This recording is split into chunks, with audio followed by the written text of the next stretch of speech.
దేవుడు ఇచ్చినటువంటి మాట మీద మనం నమ్మకం ఉంచడమే, దాని కొరకు ఎదురు చూడడమే సహనం.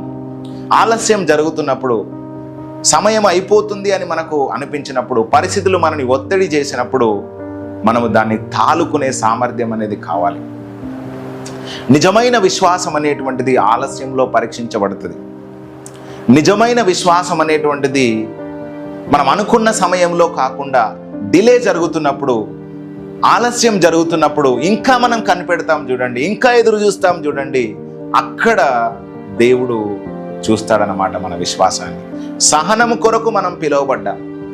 అందుకే హెబ్రీ పత్రిక 6వ అధ్యాయంలో విశ్వాసము చేతను ఓర్పు చేతను వాగ్దానములను స్వతంత్రించుకొని వారిని పోలి నడుచుకుందాము అంటాడు. కాబట్టి దేవుని మీద విశ్వాసం ఉంచడంతో పాటు ఓపిక కూడా మనకు అవసరం. తప్పకుండా దేవుడి నుంచి మనం పొందుకోవడానికి ఎదురు చూడాలి దేవుని దగ్గర.